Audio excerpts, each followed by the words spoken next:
ये रिश्वत है क्योंकि इसे टेबल के नीचे से दिया गया है करिश्मा मैडम के अकॉर्डिंग। मैया की सासू मैया, क्या चूरन का डब्बा है ये? तो ये चक्कर चल रहा है यहाँ पर, अपने जूनियर्स के हाथों आप रिश्वत लेते हैं यहाँ, और वो भी इस तरीके से। मिस हसीना, आप तो बहुत पहुंची हुई चीज निकली। अभी थोड़ी देर पहले आप हमें ईमानदारी और सच्चाई की इतनी बड़ी बड़ी बातें बता रही थी, तो ये क्या है? एक मिनट, आप थोड़ा आराम से बात कीजिए। वो SHO है यहाँ, आप समझे? और अब तक साबित नहीं हुआ है कि ये गलती जो है ये मैडम सर का है। इल्जाम नहीं लगा अभी तक, तो थोड़ा आराम से। सर देखिए, आप खुद ही सोचिए, लॉजिकली ये कैसे हो सकता है कि कल रात को ही कोई आदमी आया, हमें ये सब देकर गया और तुरंत आपको टिप मिल गई कि हमने घूस खाई है? और अगर हमने घूस खाई ही होती तो हम इस तरह से उसकी खुलेआम नुमाइश क्यों करते? सर, ये सोची समझी चाल है, हमें जानबूझकर फंसाया जा रहा है। देखिए मिस हसीना मलिक, आपकी अपनी ऑफिसर ने कबूल किया है कि उसने आपके ही ऑर्डर्स पर ये सारी रिश्वत ली है, इसलिए हमें आपको अरेस्ट करना पड़ेगा। अब आपको जो भी कहना है वो आप विभागीय कार्रवाई के दौरान कहिएगा। फिलहाल आप हमारे साथ चलिए। एक मिनट सर, हमें कुछ बात करना। हमसे बात कर ले। मैडम सर ये क्या कर रही हैं आप? मैडम सर, आप बता क्यों नहीं देती हैं कि ये टीम का डब्बा मशीन है और आपका कोई गलती नहीं है, सारा गलती इसका है? आप पूरा टंटा खत्म कीजिए मैडम सर, ये आप निर्दोष हैं, इसने किया ये सब। मैडम सर, करिश्मा जी बिल्कुल सही कह रही हैं। आप DSP सर को फोन करके बोल दीजिए ना, वो बता देंगे इन्हें सब कुछ सच सच। बता दीजिए मैडम सर। नहीं, हम ऐसा नहीं कर सकते। हम ऐसा नहीं कर सकते, हम नहीं बता सकते कि ये एक इंसान नहीं है, ये एक मशीन है। और वैसे भी ये सब जो जितने पैसे मिले हैं उसके सामने हमारे कुछ भी कहने से क्या फर्क पड़ जाएगा? ऊपर से ये डिपार्टमेंट का इतना सीक्रेटिव प्रोजेक्ट जो है उसका भांडा फूट जाएगा, वो अलग। मैडम, अगर आपका हो गया है तो चलें।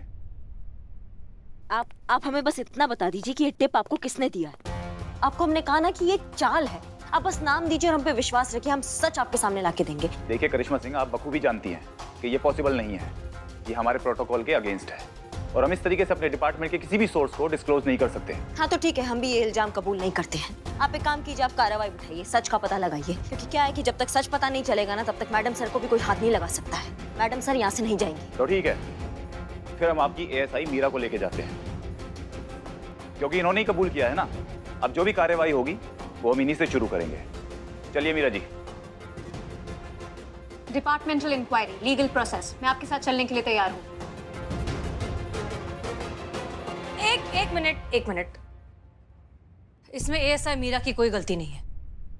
इस थाने के SHO हम हैं, इसलिए जो कुछ भी है उसकी पूरी जिम्मेदारी हम लेते हैं। नहीं मैडम सर, हम ऐसा हरगिज नहीं होने देंगे। नहीं हो सकता है, ये गलत है। हाँ मैडम सर, जल्दबाजी में कोई भी फैसला मत लीजिए। मत जाइए मैडम, कहीं मत जाइए। आप एक ऐसा मिनट, आप जल्दबाजी सब में प्लीज कोई भी शांत फैसला- रहेंगे। देखिए करिश्मा सिंह, ये बात तो तय है कि किसी ने हमको फंसाने की कोशिश की है, लेकिन हम इस सिचुएशन से तब तक नहीं निकल सकते जब तक हम उस आदमी को एक्सपोज नहीं करते जिसने ये सब किया है। और ये काम अब आप करेंगे। जमीन आसमान एक कर देंगे, खोज के निकालेंगे उस टोपा इंसान को जिसने हमारे थाने के साथ इतना घटिया हरकत किया है। हम सब मिलकर उसे ढूंढ निकालेंगे मैडम सर, आपको कुछ नहीं होने देंगे। हाँ मैडम सर। जी मैडम सर। चलिए।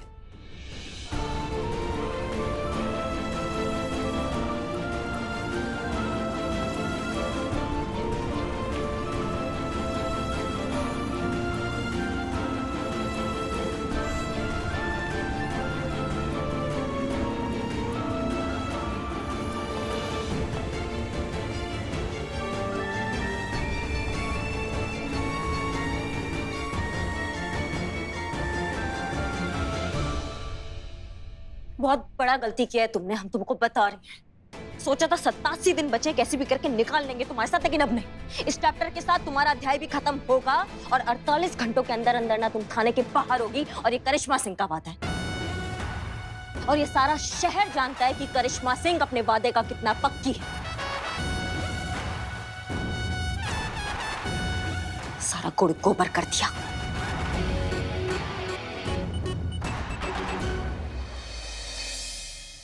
ये सब इस टीम के डब्बे की वजह से हुआ है। Wrong allegation. मेरी वजह से नहीं, हसीना मैडम की वजह से। मैंने सिर्फ ऑर्डर्स फॉलो किए, तो उस हिसाब से रिश्वत मैंने नहीं, हसीना मैडम ने ली है।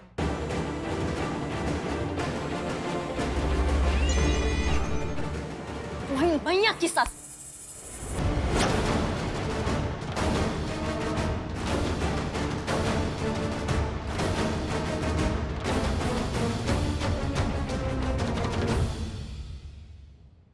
अब मैडम, मुझे लगता है शायद हमें वो मिठाई का डब्बा चेक करना चाहिए। हो सकता है उस पे देने वाले के फिंगरप्रिंट्स नहीं है, मैंने चेक किया है, बॉक्स पे कोई फिंगरप्रिंट्स नहीं है। आमतौर पर क्रिमिनल्स अपने हाथ पर किसी प्रकार का सोल्यूशन लगाते हैं ताकि उनके फिंगरप्रिंट्स ना मिले। इसकी वजह से लगा है मैडम सर पे रिश्वत लेने का इल्जाम। पैसा इसने लिया, इंक्वायरी मैडम सर पे बैठ रही है इसके स्टीन के डब्बे का राज रखने के लिए, जिसके अंदर ना दिल है ना भावनाएं हैं। और इसको तो आभास भी नहीं है उनके इस एहसान का। जिसने भी ये हरकत किया है ना, जिसने भी मैडम सर को फंसाया है, हम उसकी कुंडली में वो भगदड़ मचाएंगे ना पुष्पा जी, कि जब भी मुंह खोलेगा एक ही बात बोलेगा, दरोगा जी देखे तो बहुत मगर तुमसा ना देखा। अब सुनो तुम हमारा बात, मैडम सर को तो हम कैसे भी निर्दोष साबित कर देंगे। उसके लिए हमें जमीन फाड़ना पड़े या आसमान फाड़ना पड़े, हमको फर्क नहीं पड़ता है, लेकिन तुमको हम यहाँ नहीं रहने देंगे। बिल्ले तुम निकल यहाँ से, निकल। तुम्हारा ना बहुत चूरनगिरी हो गया है, अब समझो हमारी बात को। हम बनाएंगे तुम्हारा पर्सनल रिपोर्ट और भेजेंगे हेडक्वार्टर्स में। संतु तुम हेडक्वार्टर जा रही हो ना उनके किसी स्पेशल साइबर केस में उनका हेल्प करने के लिए। जी मैडम। तो तुम ये रिपोर्ट हमसे लेकर जाओगी, उनको दोगी, ठीक है? और हमारे साथ टच में रहोगी इस टीन के डब्बे के मामले के लिए। जी मैडम। उनको बताएंगे ये जो टीन का डब्बा यहाँ भेज दिया ना, ये कितना खतरनाक है भविष्य के लिए। विकास नहीं हो तुम विनाश हो, और तुम्हारी प्रजाति को हम आगे पनपने नहीं देंगे। सुन लो हमारी बात को, जब तक तुम्हें खत्म नहीं करेंगे ना, हम चैन का सांस नहीं लेंगे।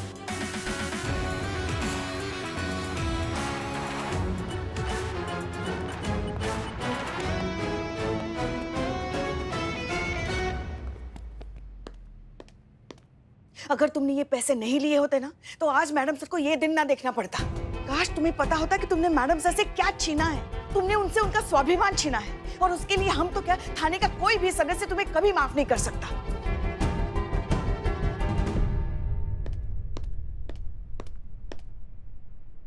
अगर मैंने वो पैसे नहीं लिए होते तो मैडम सर पर ये इल्ज़ाम नहीं लगता। इल्ज़ाम वापस, स्वाभिमान वापस। स्वाभिमान।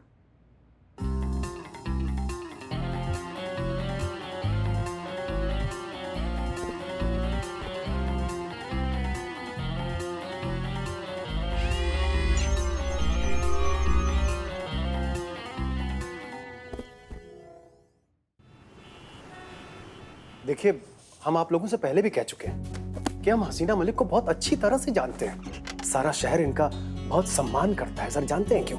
क्योंकि कभी भी किसी का भी इन्होंने दिल नहीं दुखाया। महिला थाने पे जो भी आया ना, सबकी मदद की है इन्होंने। रिश्वत लेने जैसी ये निम्न स्तरीय और घृणित कार्य कर ही नहीं सकती। देखिए डीएसपी साहब, मैंने अपनी डिपार्टमेंटल सर्विस के दौरान बड़े बड़े ईमानदार अफसरों का ईमान डोलते हुए देखा है। आप इंक्वायरी होने दीजिए, सब कुछ सामने आ जाएगा। शुरू कीजिए। मैं Manish Kumar, income tax department से। आपके बारे में हमें जो इन्फॉर्मेशन मिली है उसके हिसाब से आपके फादर अब इस दुनिया में नहीं है। आपकी माँ है नूरजहां बेगम। उन्होंने ही आपको पढ़ाया लिखाया और आपकी परवरिश की। क्या साधन थे उनके पास आपके ऊपर इतना खर्च करने के लिए, और आपकी एजुकेशन के लिए इतने पैसे कहाँ से आए उनके पास?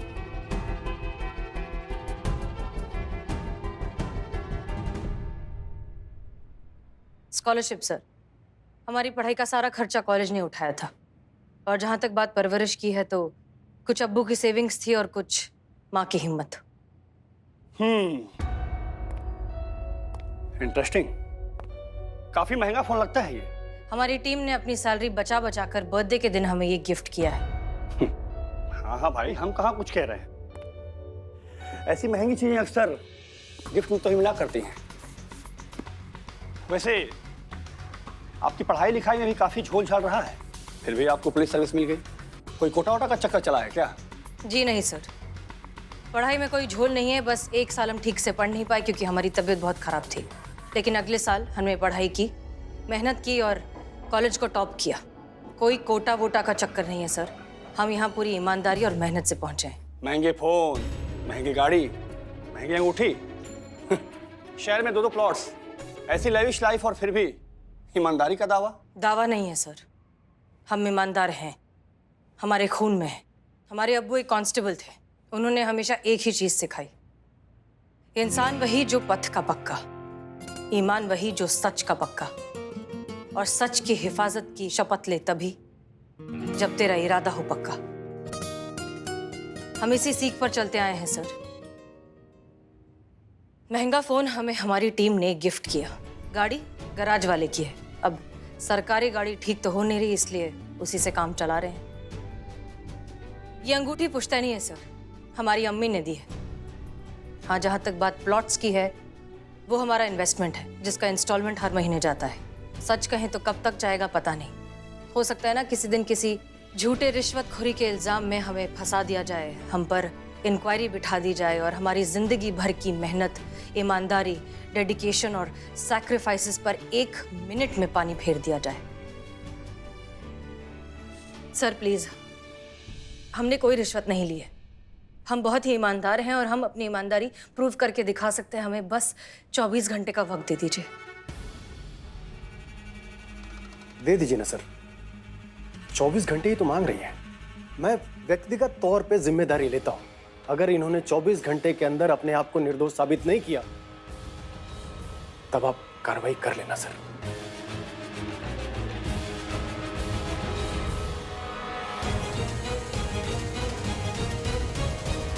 ठीक है डीएसपी साहब, सिर्फ आपकी जिम्मेदारी पर मैं 24 घंटे देता हूं। मैं 24 घंटे के लिए ये ऑफिशियल इंक्वायरी को मुलतवी करता हूं। लेकिन हसीना जी, 24 घंटे होते ही आपको डिपार्टमेंट में रिपोर्ट करना होगा और अपनी सफाई देनी होगी। जी बिल्कुल सर, हमें पूरा विश्वास है कि ये आपको निराश नहीं करेंगे।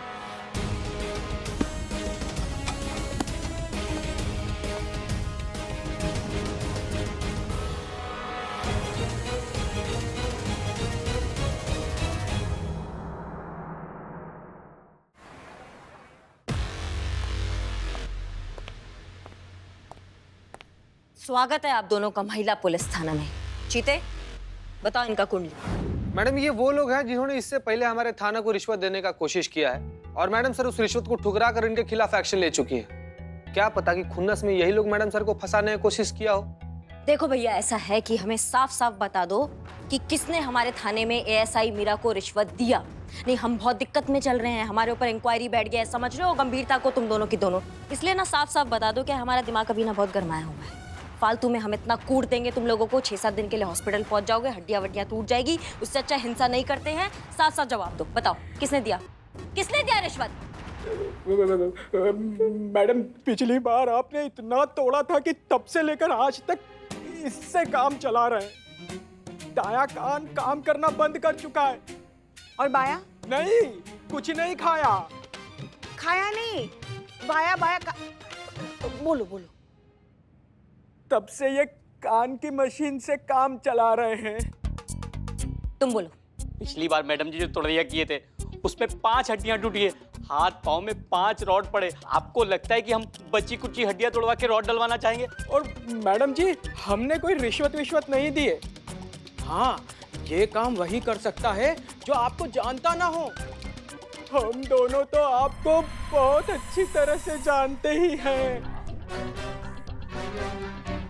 निकलो। चखलो। निकलो। ये दोनों नहीं है, ये कोई और है। लेकिन कुछ कुछ तो सुराग छोड़ा होगा, कुछ आखिरी रास्ता छोड़ा होगा ये सब काम करने से पहले। पुष्पा जी, चीते ढूंढो, थाने का कोना कोना ढूंढो, मुआना करो, हर एक चीज का, हर एक बारीकी से मुआना करो। हमें मैडम सर यहाँ चाहिए और वो बंदा भी यहाँ चाहिए, समझ लो? चीते इधर देख, हम इधर देखते हैं।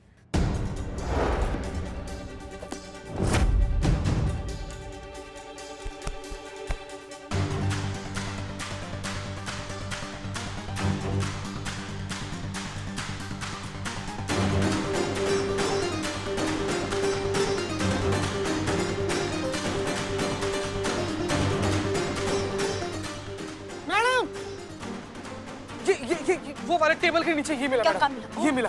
रुमाल? बे पुष्पा जी, ये देखिए देखिए देखिए। बाल? हाँ, वो बाल मिला। अम्मा इसको भेजो फॉरेंसिक लैब में, जांच कराओ इसका, डीएनए टेस्ट कराओ, पता कराओ किसका बाल है ये। मैडम सर, मैडम सर आप कैसे आ गए? मतलब वो आपको क्लीन चिट मिल गया? मतलब आप थाने वापस आ गई ना आप? हमें क्लीन चिट नहीं मिली है, हमें सिर्फ 24 घंटे का समय मिला है खुद की बेगुनाही साबित करने का, इसलिए जो करना है 24 घंटों में करना है। बहुत है 24 घंटे मैडम सर, बहुत है। उस आदमी को हम पकड़ कर लाएंगे, यहाँ आपके सामने लाएंगे और आपको निर्दोष साबित करेंगे। अभी हमको ये बाल मिला है, ये हम फॉरेंसिक लैब में भेज रहे हैं, पता लगाएंगे, जांच करेंगे कि किसका है ये। ठीक है, पता लगाइए, देखिए क्या पता चलता है। मीरा कहाँ है? मीरा कहाँ है?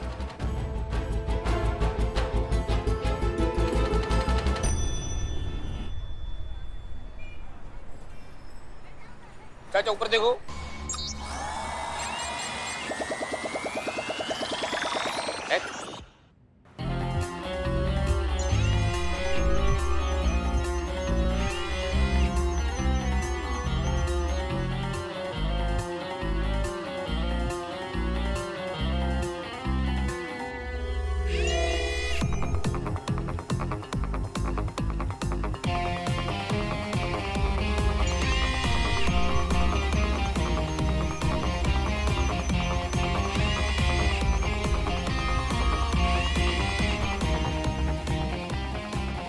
मैच?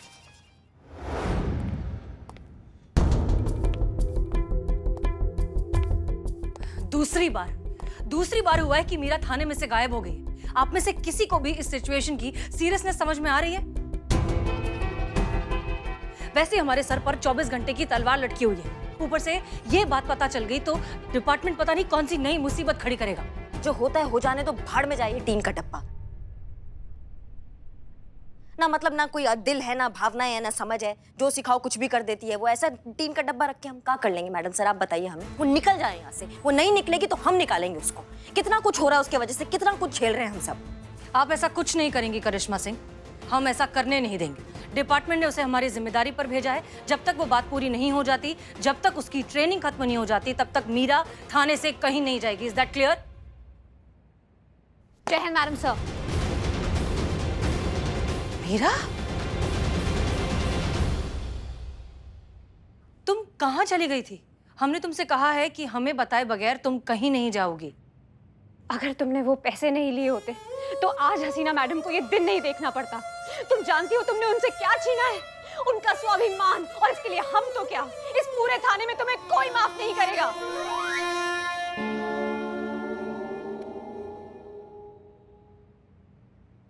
पुष्पा जी की ये बात सुनकर मेरे प्रोसेसर ने मुझे ये अलर्ट मैसेज दिया कि अगर मैं उस आदमी को ढूंढ दूं जिसने मुझे उस रात पटाखे और मिठाई दी थी, तो मैं आप पे लगा इल्जाम वापस ले सकती हूँ।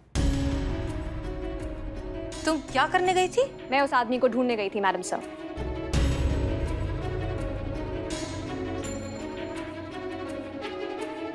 तुम आओ, तुम हमारे केबिन में आओ। देखो मीरा, हम जानते हैं कि जो कुछ भी हो उसमें तुम्हारी कोई गलती नहीं। जब तुम जानती ही नहीं हो कि रिश्वत क्या होती है, क्यों गलत है, क्यों गैर कानूनी है, तो फिर तुम क्या करती? बहरहाल अब हम तुम्हें समझाते हैं कि ब्राइब, घूस, रिश्वत ये क्या होती है और क्यों इतनी गलत होती है। जैसे कि कभी ये जो पैसे हैं ये बच्चों की स्कूल के फीस के नाम पर दिए जाते हैं, कभी ये पैसे भगवान के चरणों में देने हैं उसके नाम पर दिए जाते हैं, कभी इन पैसों से राशन पानी खरीदा जाता है, लेकिन कभी कभी इन्हीं पैसों से हथियार भी खरीदे जाते हैं, और कभी ये पैसे अपना काम निकलवाने के लिए घूस के तौर पर, ब्राइब के तौर पर, रिश्वत के तौर पर दिए जाते हैं। ये वही पैसे हैं जो जिंदगी देते भी हैं और लेते भी हैं। कहीं ये भगवान है तो कहीं शैतान है, कहीं फरिश्ता है तो कहीं हैवान। कहीं ब्लैक कहीं व्हाइट। एग्जैक्टली। इस पैसों के बहुत सारे रंग हैं, बहुत से रूप हैं, इसे कई तरीके से इस्तेमाल किया जाता है, हर किसी का अपना तरीका।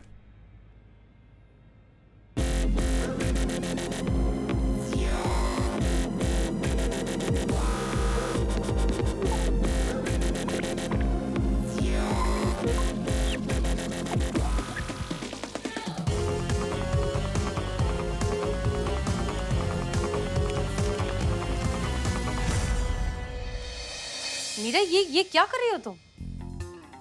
प्लीज एक्सप्लेन मैडम सर, इनमें से कौन से पैसे रिश्वत के, कौन से पैसे स्कूल फीस के, कौन से पैसे लीगल, कौन से पैसे इलीगल, कौन से पैसे राइट, कौन से पैसे रॉन्ग, कौन से पैसे ब्लैक, कौन से पैसे व्हाइट? पैसे तो पैसे हैं मैडम सर, इनको राइट और रॉन्ग में कैसे आइडेंटिफाई करेंगे? गजब, मैडम आप क्रांतिवीर फिल्म देख कर आ रही है क्या? बता कौन सा हिंदू का खून, कौन सा मुसलमान का खून, कौन सा? सॉरी। मैडम सर ये सर ना फाड़ देगी और हमारा दिमाग खिसक गया तो हम इसको फाड़ देंगे। इसको बोलो चुप हो जाए। मीरा बिल्कुल सही कह रही है।